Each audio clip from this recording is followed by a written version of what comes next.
mener une certaine vie, Paul a discerné que ces gens sont en train d'opérer sur le premier niveau seulement, le niveau naturel, le niveau intellectuel, le niveau charnel. Alors, Paul a regardé la façon dont il priait, la façon dont il se conduisait, et il a posé la question: lorsque vous avez reçu Jésus, est-ce que vous avez reçu le Saint-Esprit? Et ces gens ont dit: mais non, on n'a jamais même entendu qu'il y ait un Saint-Esprit. On n'a jamais entendu dire qu'il y ait un Saint-Esprit. Et il leur a posé la question: mais de quel baptême étiez-vous baptisés? Et ils lui ont dit: nous étions baptisés du baptême de Jean-Baptiste. Il a dit: oui, le baptême de Jean-Baptiste, c'est le baptême de la repentance pour le pardon des péchés. Et Paul a fait quelque chose qui est connecté avec le royaume des cieux.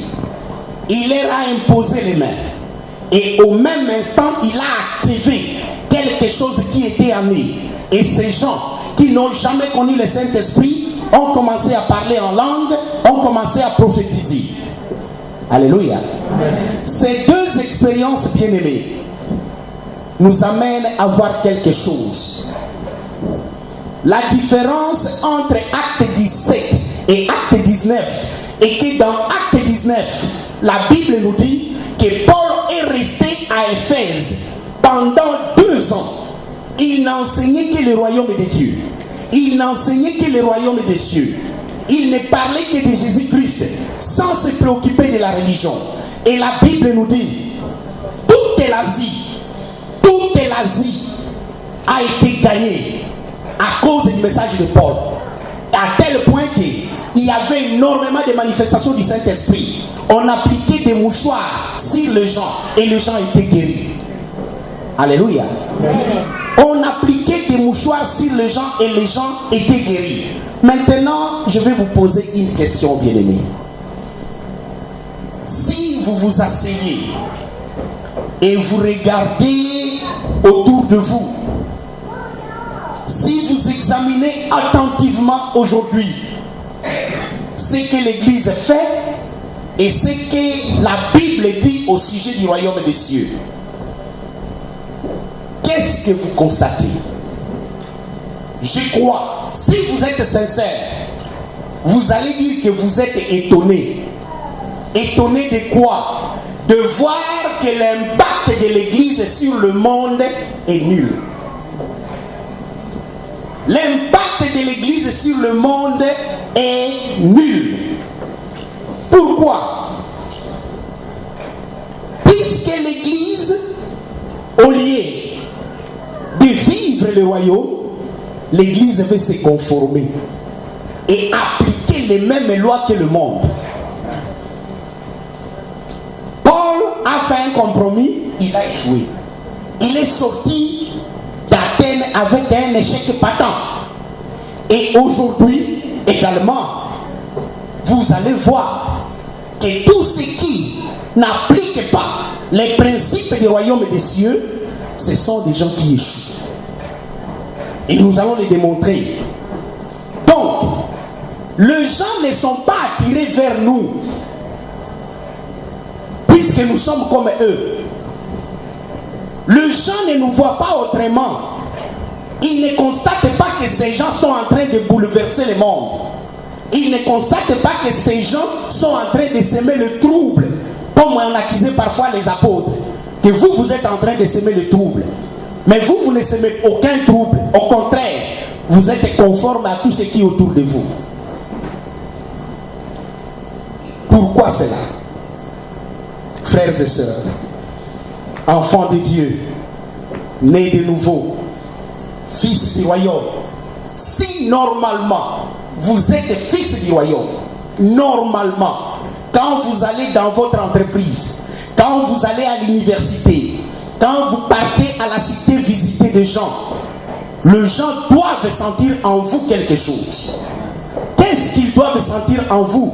Ils doivent voir qu'en vous, il y a le royaume des cieux.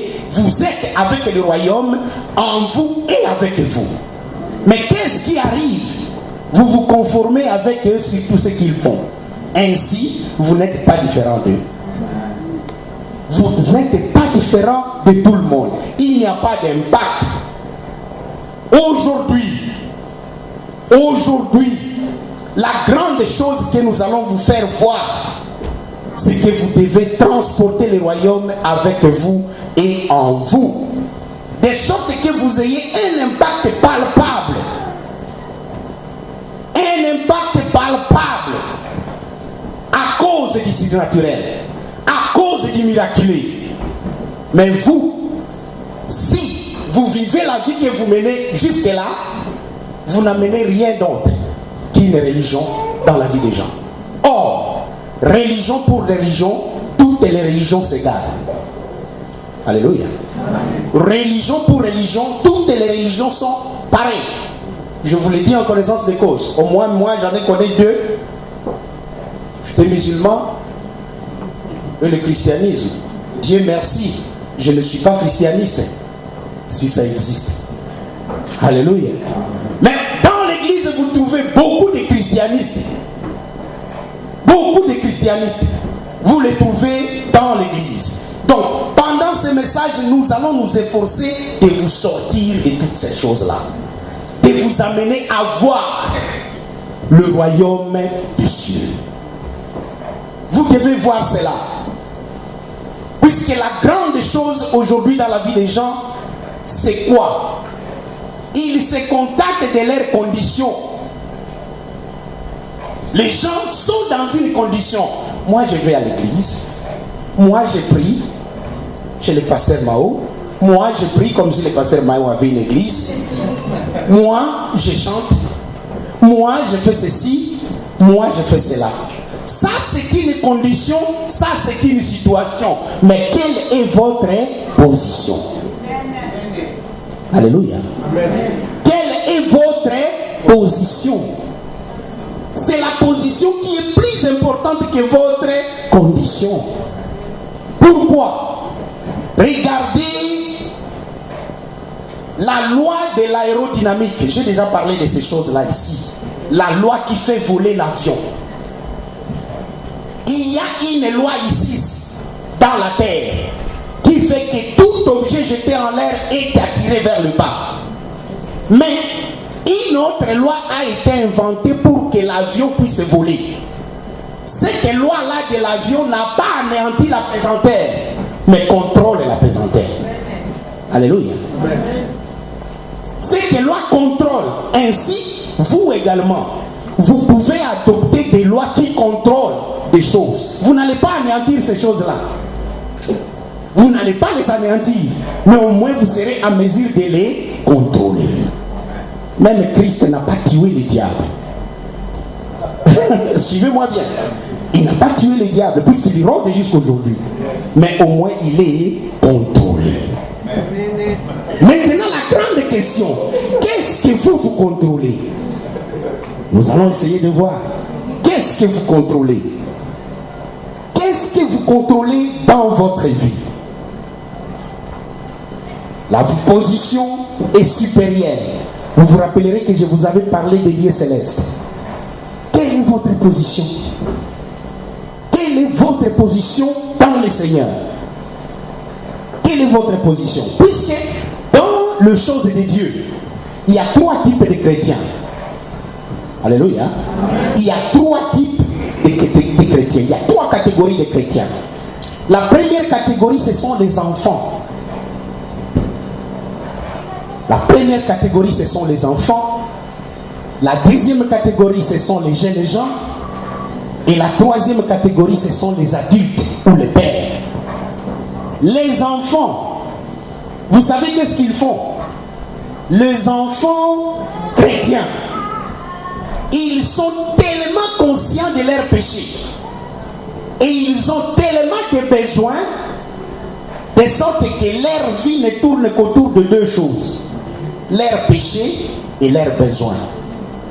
Ainsi, quand ils prient, la seule chose qu'ils font, c'est confesser chaque jour. Seigneur, pardonne-moi. Seigneur, pardonne-moi. Seigneur, pardonne-moi. Et après le pardon, Seigneur, donne-moi. Seigneur, donne-moi. Seigneur, donne-moi. Les enfants, ils sont tellement conscients de leurs péchés que chaque jour, ils confessent. Chaque jour, ils confessent. Et chaque jour, ils demandent. La deuxième catégorie, ce sont les jeunes gens. Et ils sont sortis de la catégorie des enfants. Ils ont compris une chose. Ils ont gagné quelque chose. Mais, le drame, c'est quoi? Ils tombent régulièrement. Ils tombent régulièrement. Ainsi, vous allez voir dans l'église des gens, parfois, qui prient. Seigneur, Limbisangai, tu n'as pas qui peut pas qui n'ait ni comme n'est pas sa vie. Au père qui dit c'est cani. Na di boulou ni. Na ni a côté ça qui en a di boulou yango. Et tu vois, ça, ce sont des jeunes gens. Alors qu'à côté d'eux, il y a le père. Ça, ce sont les adultes. Ils sont matures. Cette catégorie-là, la Bible dit que la parole demeure en eux. Ils sont devenus un avec la parole. Ils sont dans la victoire et ils ont vaincu. Et la Bible dit qu'ils s'attachent tellement au Seigneur qu'ils sont devenus un même esprit avec le Seigneur. Bien-aimés, ça, c'est la catégorie des pères qui marchent dans le royaume. Ainsi, si vous prenez par exemple 1 Jean 4,4, qui connaît ce passage? 1 Jean 4,4. Toute l'église ne connaît pas. Hein? 1 Jean 4,4. Terrible.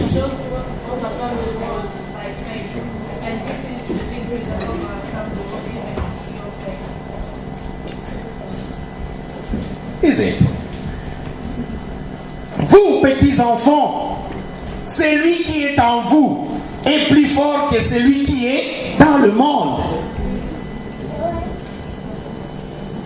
Ces passages, vous croyez qu'ils concernent qui souvent? Qui s'approprie souvent ces passages? Qui les récite? Les petits enfants. Oui, c'est une façon de se rassurer. Vous savez, celui qui est à moi est plus fort que celui qui est dans le monde. Celui qui est à moi est plus fort que celui qui est dehors. Mais ça veut dire quoi? Quand on est mûr, quand on est adulte, est-ce qu'on a besoin de cette récitation?